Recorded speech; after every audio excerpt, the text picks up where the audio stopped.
So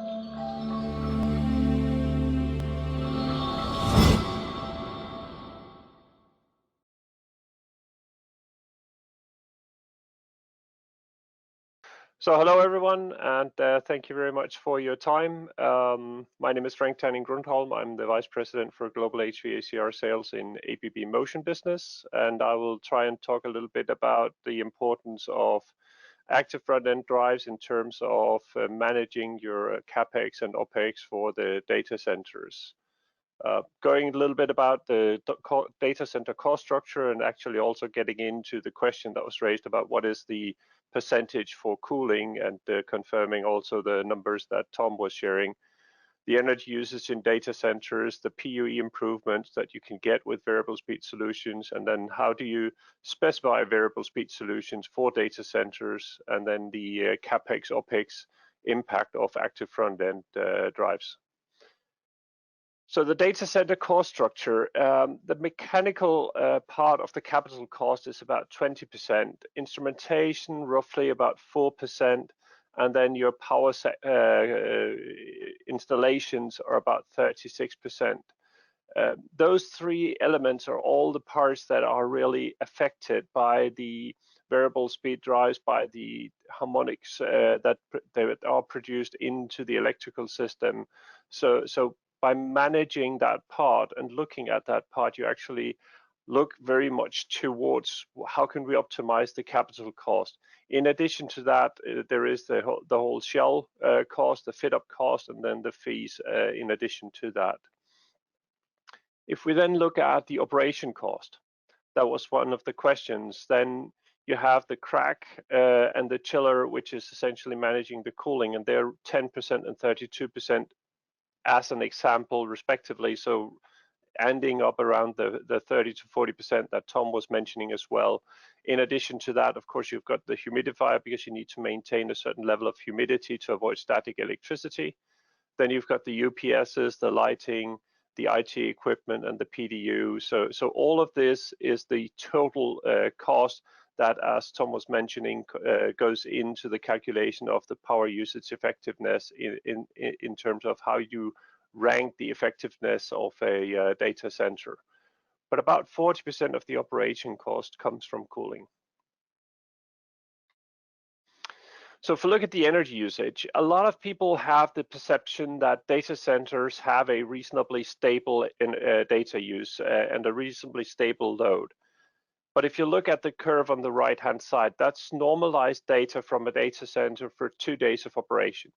And you can see over the course of a day, there's a huge variation from almost 0% load to almost 100% load. And that variation, when you think about it, is actually quite normal and quite logical, because when I'm using data, both professionally and privately, I'm using it in the daytime and then I go to sleep. And as Tom was mentioning, a lot of these data centers are regionalized. So they follow the workload cycle of the region where they're placed typically, because if you have a Google data center in the Nordics, that typically serves the customers that Google has in the Nordic countries and is used only as a backup for other regions, simply because you get too much data latency if the distances between the data use and the data center is too long. So that's one of the reasons why regional data centers are important.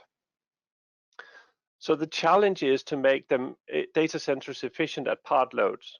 And the cooling system should be able to adjust to the data center load profile during this variation, and that may still maintain high efficiencies. And that's, I mean, the power usage effectiveness looks at the average loads over a longer period. So in that sense, it doesn't take into account really the part load effectiveness. It just looks at what is my total usage of power during this week or this month of this year, and what is the IT load power usage in that same period. So if we look at how can we affect this, there are many motor types and motor control solutions for pumps and fans and compressors, aiming to increase the effectiveness of those components. I'm sorry, we lost the sound completely. If you could go back to the slide before. This slide? I think one more back. No, okay, it was the POE where I lost you.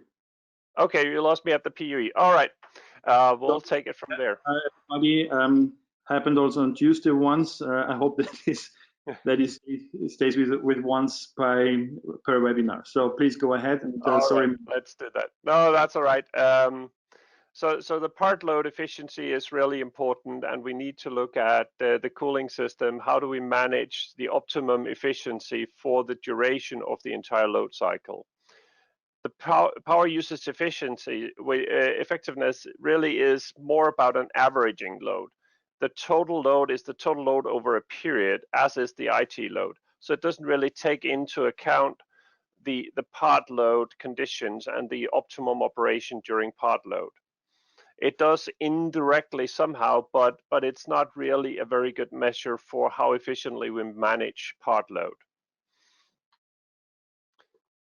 When we look at the different motor types available today to control fans, pumps, and compressors, they are aiming at increasing the data center efficiency as well by taking one component and of course raising that efficiency as much as possible, and that's where you have your IE4, IE5 motors available and can provide that energy saving.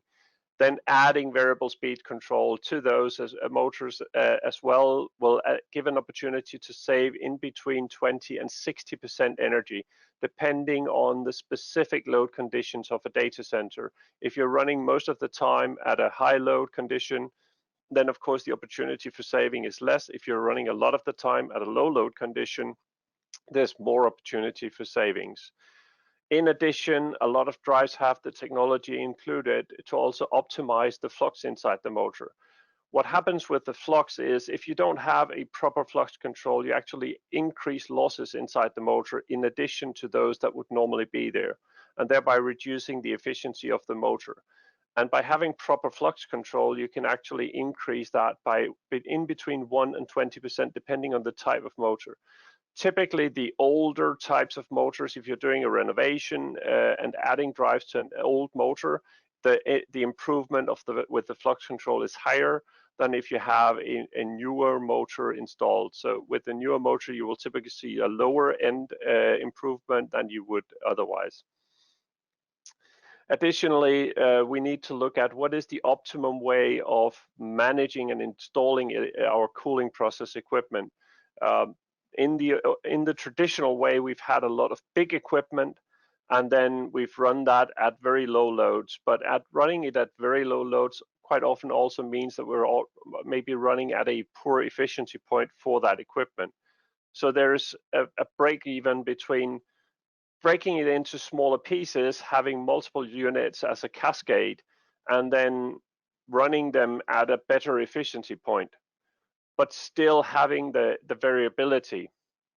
And then if we're running at a very low load, for instance, during a nighttime operation for a bank, then we can disconnect some of the units that are only needed for the normal load condition and still maintain a proper cooling in a very low load condition without overcooling.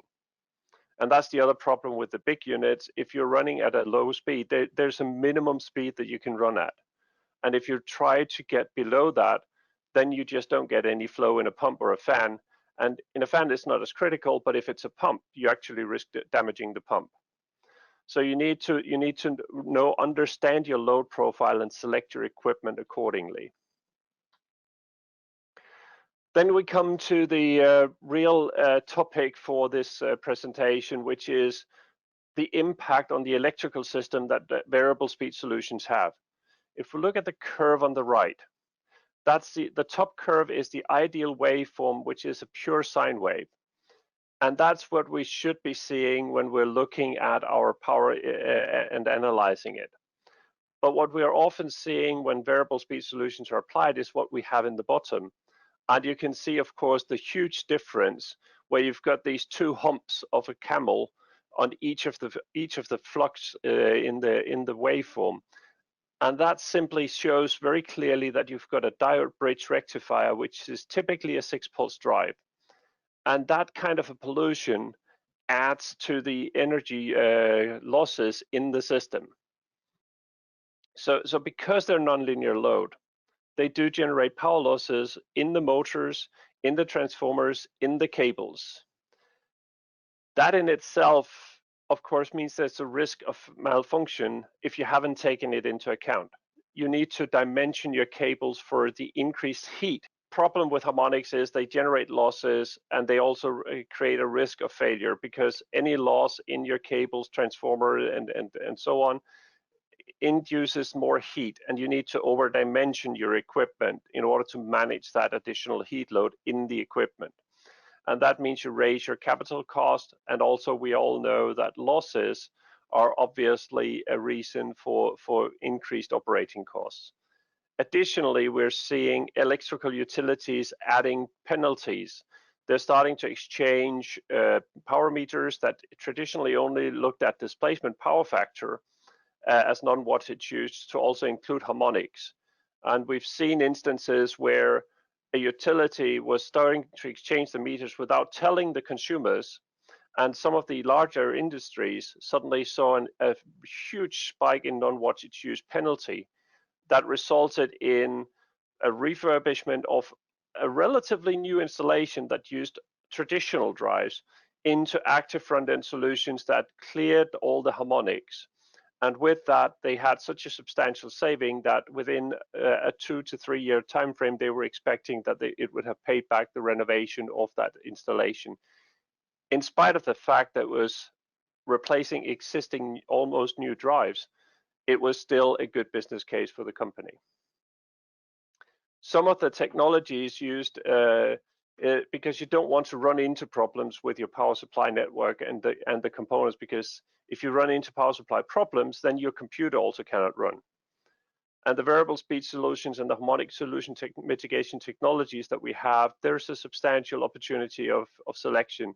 You have the big box in the back is an active filter. Active filters are typically placed at the transformer, and they then clear the harmonics so that you don't have to over-dimension your transformer, and you manage your case with the power utility. The small drive on the right-hand side is the 6-pulse drive. Then you have an active front-end solution, and then you have your EC motors, which are typically also entirely uncontrolled or have a medium level of harmonic distortion, typically.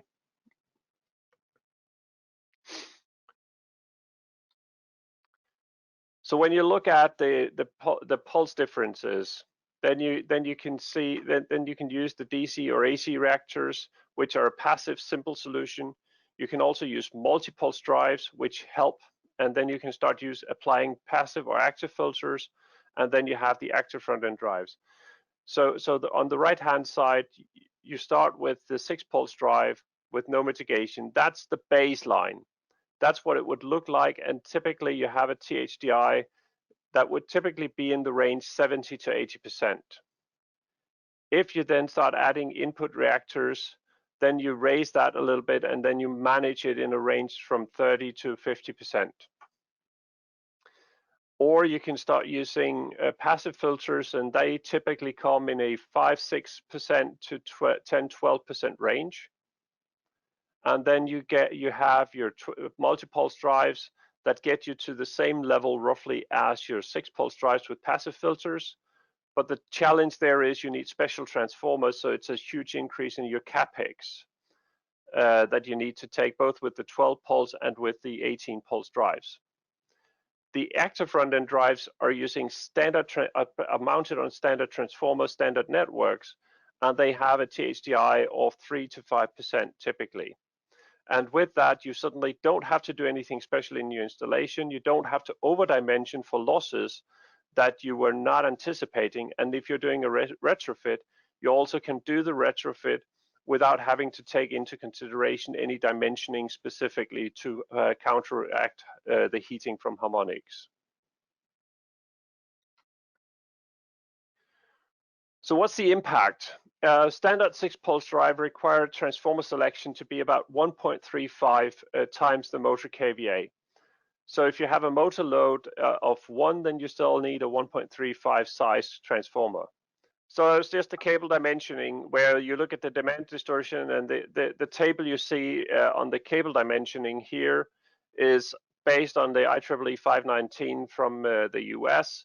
And that standard says if you have a demand distortion, which is your current distortion at your PCC of 10%, then the dimensioning is about 1.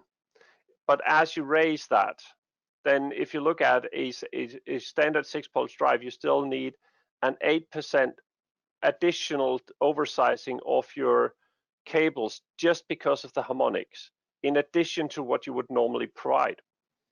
So that's an 8% additional cost on you, because the cable cost is essentially equal to the copper.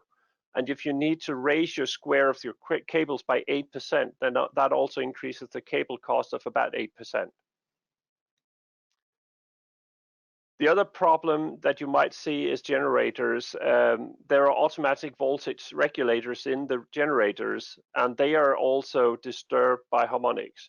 Now, the generator is supposed to help you secure that you have power supply if there is an outage on the mains.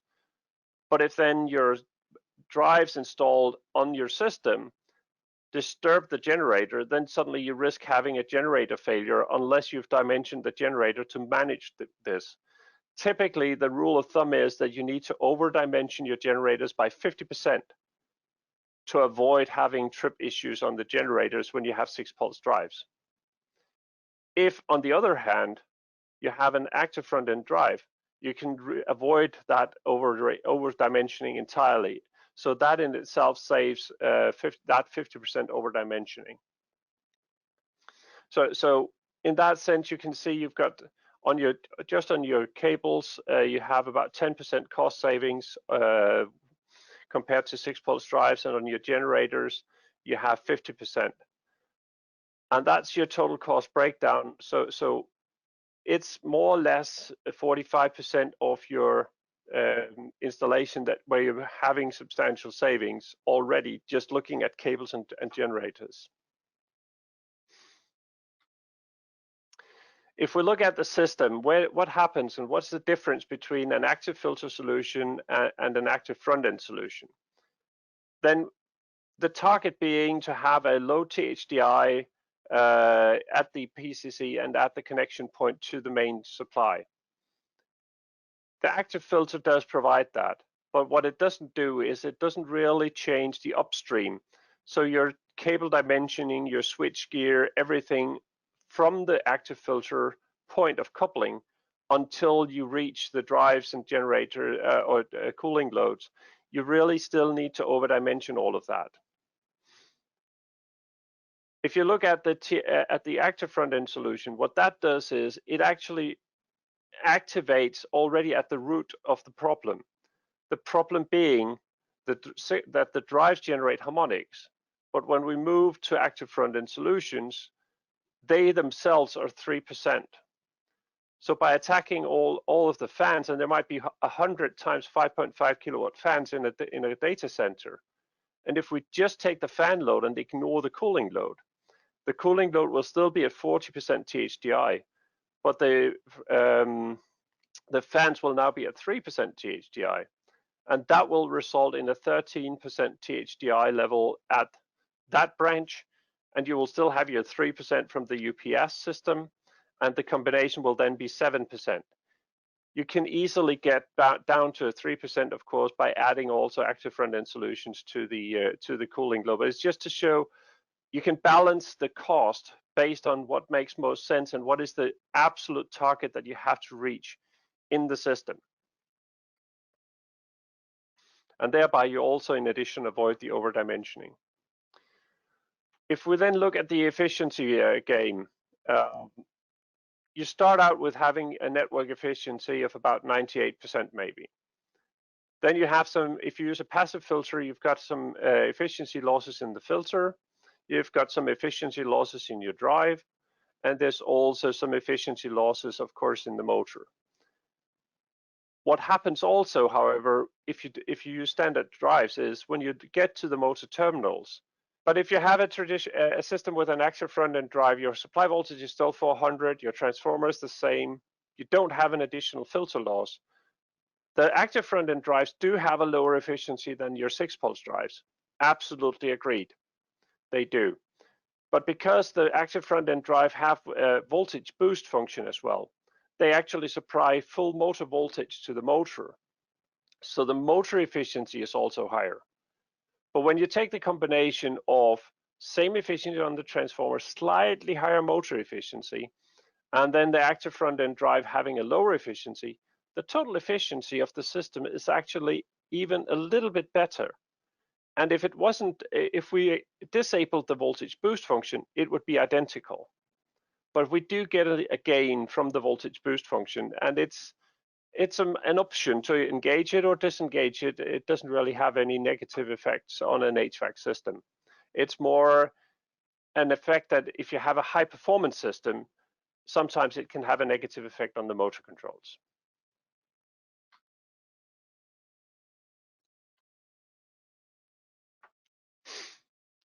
So data center downtime avoidance is really important. The average cost of a data center downtime is about $5,000 a minute.